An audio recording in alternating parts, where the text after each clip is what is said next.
Welcome to Wider View, the program that provides perspectives on the news outside the narrow confines of the mainstream media. I'm your host, Charles Dunaway.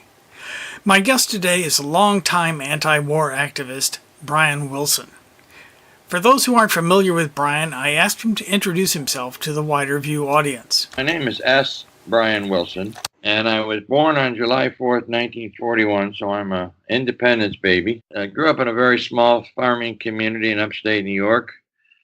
I went to college and graduate school, from which I was drafted, but I fell through a loophole in the deferment law because I was a graduate student. I totally supported the war in Vietnam, but I was very happy to stay as a graduate student rather than as a soldier. Instead of going into the Army or Marines, I enlisted in the Air Force as an officer and did 4 years, and was in Vietnam in '69, which is where I had my very significant epiphany. I was very conservative, as was everybody in my upbringing, in my hometown, in my church, in my school. I graduated in high school '59, so that was at the heyday of post-World War II, booming middle class. Even if you were poor, you were aspiring to be successful in the greatest country in the history of the world. That was the nice story. While I was in Vietnam, I was a security officer in charge of security of air bases with about 40 men. In addition, I had a week of extra duties of assessing the success of airstrikes on targets. And what I discovered was the targets were inhabited, undefended fishing villages where everybody was killed in the villages, most of whom, these were daylight bombings, most of them I could see were women, mothers, and majority children. And so I was kind of in shock, and I was even confused because I couldn't make sense of the policy of bombing these villages, and they were called targets, military targets. Of course, we were discovering that there was no such thing as a military target in Vietnam other than people. So I went to headquarters Air Force in Saigon to find out what they were reporting of these bombings, and discovered that all of the people killed in those military targets, so-called, were considered VC, Viet Cong, which was the derogatory term we used for National Liberation Front. So I knew that these were just lies. The reports were just lies. So I experienced my first major cognitive dissonance in my life, which meant that I had to kind of choose between the conditioning I had been raised in, which was that America was great and noble and wouldn't do something like this, or I had to honor my interpretation of my experiences, which was I couldn't make sense of these bombings in terms of any kind of a military purpose.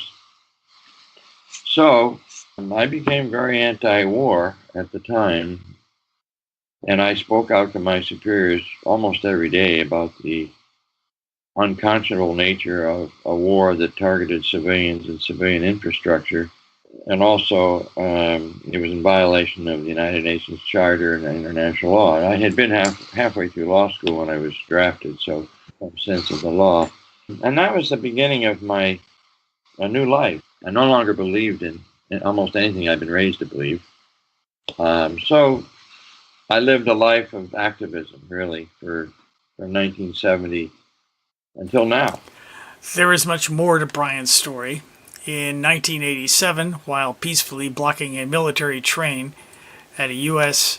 Navy munitions base in California loaded with armaments headed for Central America, Brian was almost murdered when the train chose not to stop. He lost both his legs, suffered a fractured skull and multiple other injuries, and nearly lost his life when run over by the speeding train.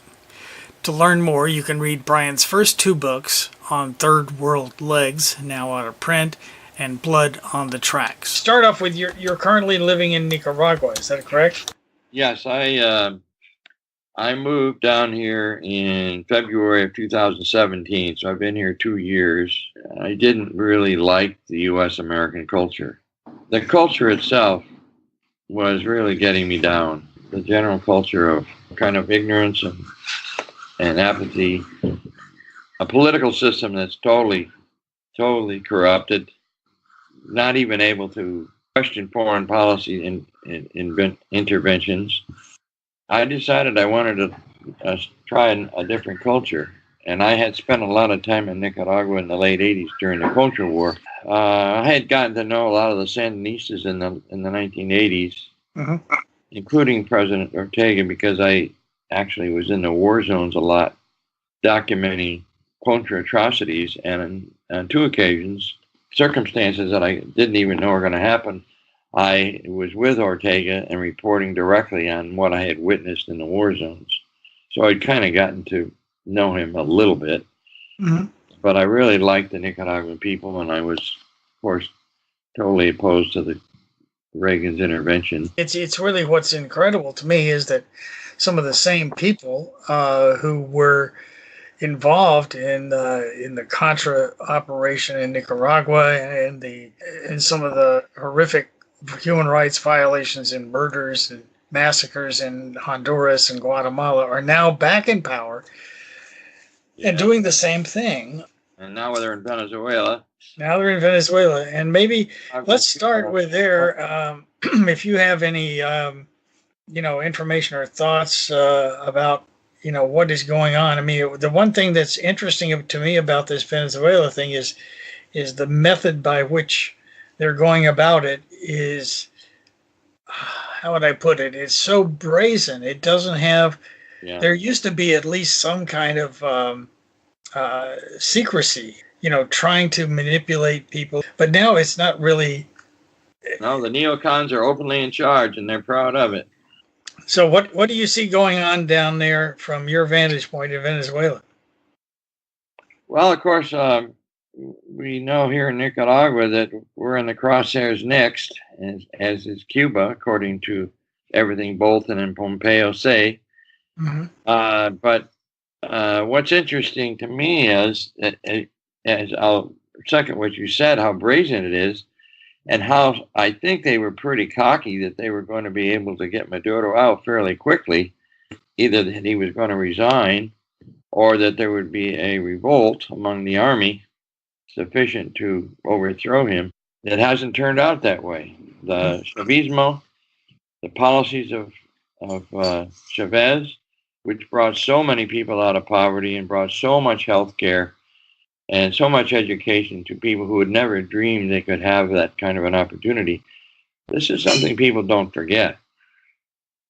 And like the coup in Nicaragua this last year, April through July, the coup in Venezuela is funded and led by the rich because they want to have their playground back. They don't want to share any of the wealth. They want to privatize everything again, like it was before Chavez was elected in 1998. And they have the media on their side. The mass corporate media plays all the propaganda out just as the State Department wants. There's no alternative reporting except by people from alternative media like Greystone. Most people just read or see or hear what the corporate media wants them to hear or see, which is just what Bolton and Abrams and Pompeo feed them. And with the rise of the right throughout the world at this point, and the pathetic nature of the U.S. Senate and Congress in terms of any kind of oversight over the executive or over foreign policy, and having a kind of a weak solidarity movement in the United States in the past decade or two, and having no friends in Congress. On the 23rd, last Saturday, there were a lot of actions and protests of Venezuela. There was no protest of the coup in Nicaragua that I'm aware of. But now we have some beginnings of a protest movement. But interesting today, the Lima Group, which is a very conservative group that was created to overthrow Venezuela, to get rid of Chavez, Right. ruled today that they were totally opposed to any military intervention by the United States. And the European Union also announced today that they were opposed to any military intervention into Venezuela. Mm-hmm. And the OAS also ruled against military intervention. The OAS is a mouthpiece for the U.S. So they didn't get the support they needed politically, and they don't have it from within Venezuela, of course, despite what the opposition says. Mm-hmm. Again, the opposition is mostly wealthy and upper middle class people. They didn't get the aid through, and they've now been turned down by the Lehman Group, by OAS, and the European Union for military intervention. See, happening now is likely the advent of a Contra-like war inside Venezuela. I think that's a very likely possibility. I think the Russian Foreign Ministry said that they detected a large shipment of arms from Eastern Europe going into somewhere near the border. So it's probably, they're probably going to try to arm groups such as the Contras that Elliot Abrams helped arm back in the 80s in Nicaragua to do the same thing in Venezuela. Colombia, long border with Colombia. Right. Long border with Brazil. So there's two neighboring countries that can be planning military interventions, their border areas into Venezuela. Now, Venezuela has an army of 200,000 soldiers and a militia of almost 2 million. And I don't see any evidence yet that there's going to be a revolt against Maduro, any major revolt against Maduro. So that leads me to think that the U.S. has boxed itself into a corner because it says Maduro has to leave. Bolton said there's a nice place for him in Guantanamo if he doesn't step down, and Rubio threatened him with a Gaddafi. It's so grotesque. As you said, no pretense to be diplomatic at all. No. And yet the U.S. now finds itself, it's got to decide what it's going to do, because it's not going to back off from its efforts to get rid of Maduro and get that oil and the gold and the coltan and the iron ore reserves. It's very rich with a lot of minerals in addition to oil. Besides Venezuela, Nicaragua, where you are, where I know the U.S. has been working behind the scenes with National Endowment for Democracy and their other front organizations to try to foment some kind of popular rebellion against the Sandinista regime, as they call it, meaning the elected government. Yeah, can you update us on what the status of that is right now, or what's going on down there? Well, actually, there's been a concerted effort since 2010 to get rid of the Sandinista government. I have been reading dozens of WikiLeaks cables between the U.S. Embassy in Nicaragua and the State Department, and also been reading lots of State Department cables that I've been able to get online, and also the public reports of the National Endowment for Democracy and the U.S. Agency for International Development, in which they very proudly, over the last 8 years, describe how they've been training young people in the art of social media and democracy promotion. In one report that came out from NED in May of this last year, which was shortly after the coup attempt was initiated on April 18th, they talked about how they had trained a lot of young people in Nicaragua for the insurrection, which started on April 18th and kind of was quelled by late July.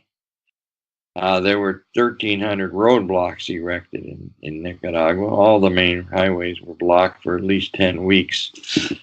which was obviously a major disruption Right. to everybody, to get anywheres, to get food, to get your goods to market if you're a farmer, to get to doctor, to get fuel. And initially, the NED and the USAID had funded, I think, several thousand social media and WhatsApp sites that, with a click of the mouse and the speed of light, could put out a narrative on April 18th, 19th, and 20th that was read by millions of people, not just in Nicaragua and Central America, but all over the world. Mm-hmm. Created the narrative that the Sandinistas had killed their own students and were firing on civilians who were protesting against the repressive regime of Daniel Ortega. All of that was lies, but it's very hard to counteract the narrative once it's put out in so many ways, so many avenues in a short period of time. And even people, some of the Sandinista campesinos were confused in the first week after April 18th, because there was so much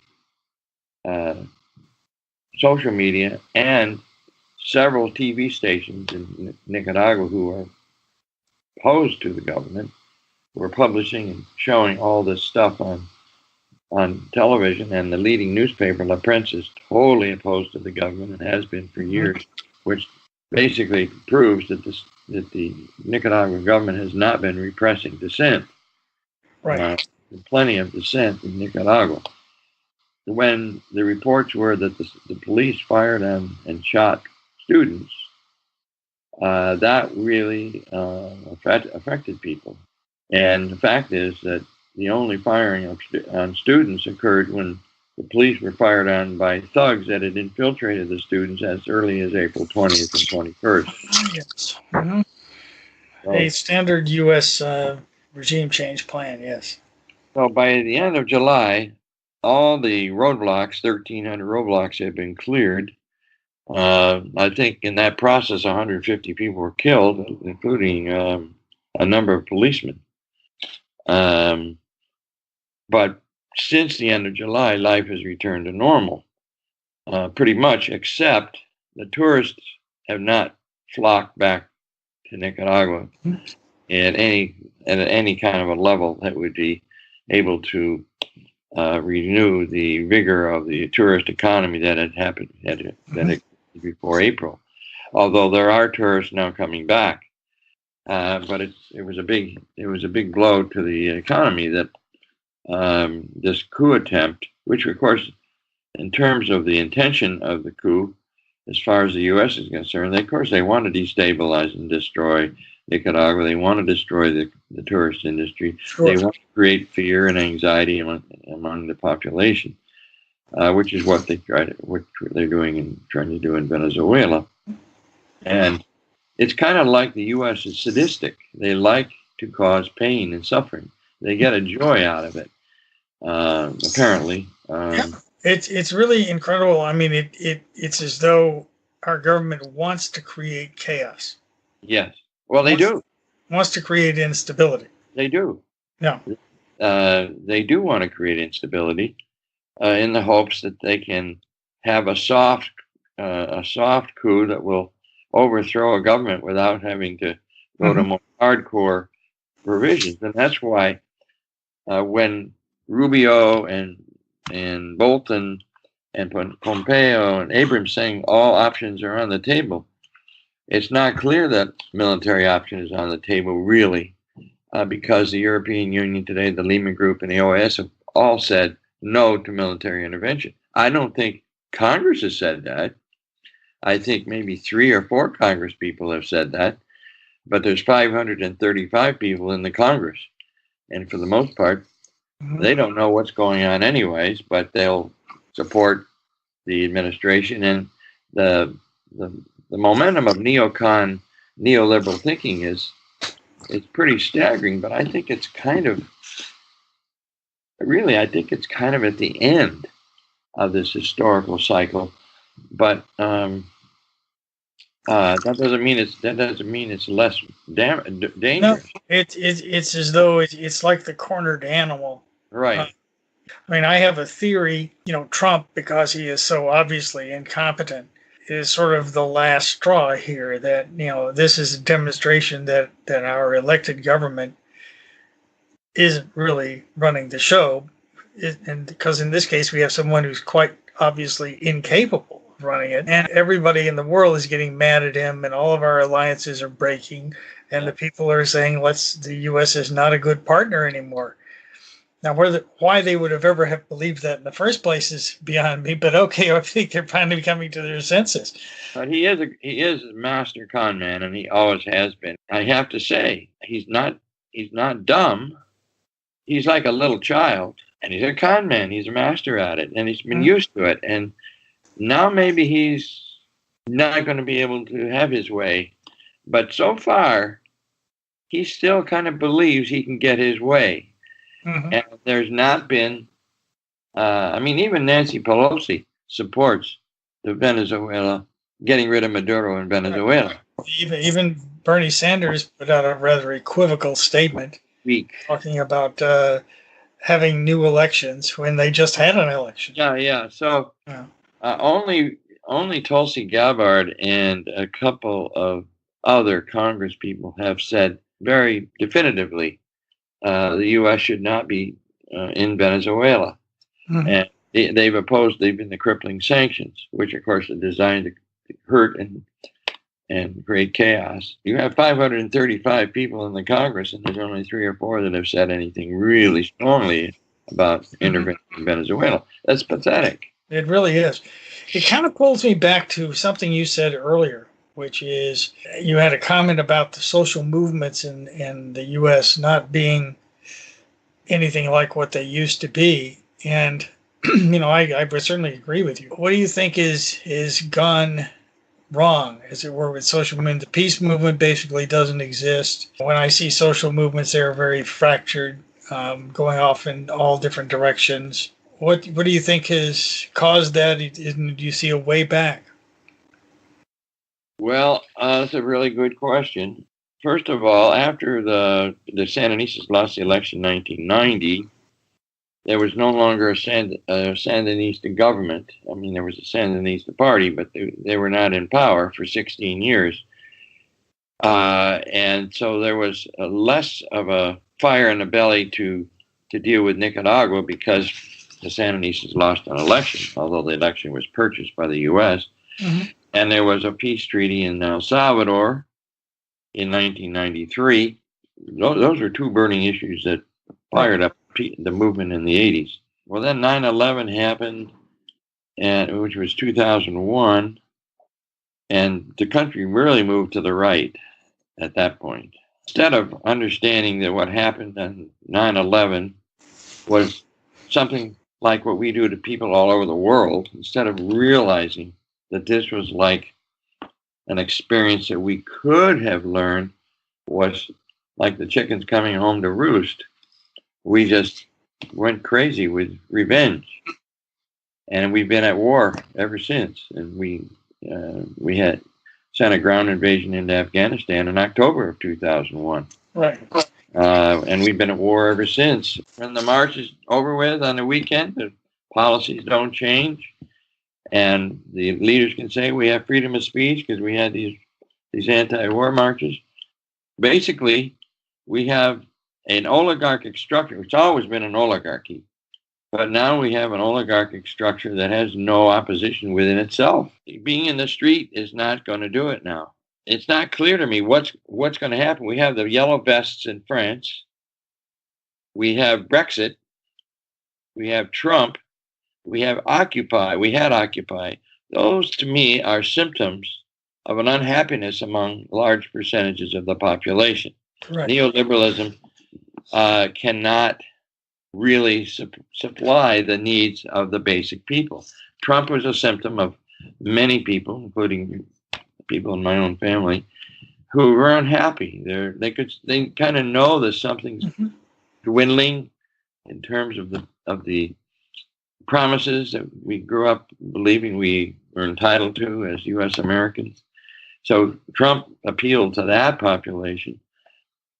There's a dissatisfaction that's very deep now that neoliberalism has created, has helped perpetuate, and now it's not going to last. And also growth is no more possible. No, it's not possible. And the left really has not been providing any alternative. And I think this is what pushes people toward Trump and so forth, is that there really isn't an articulate, strong left to vote for. If you stay within the systems of the major countries, you really have no choices. If you're looking at the electoral system, you don't have any choices. That's why something's going to happen outside that system. Occupy was outside the system.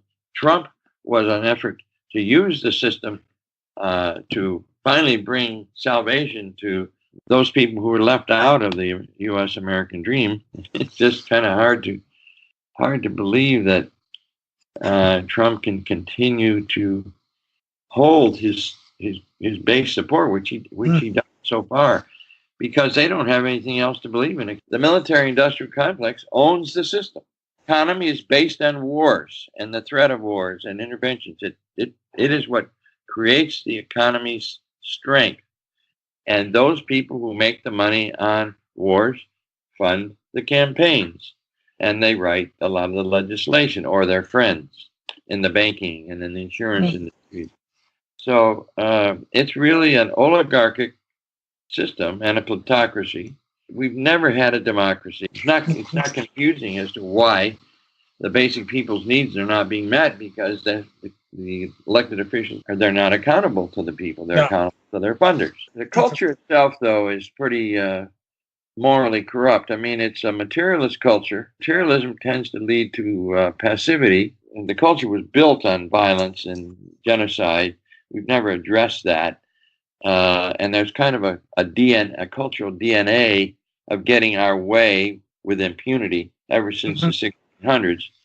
And I think that psychologically is still very deeply embedded in our psyches.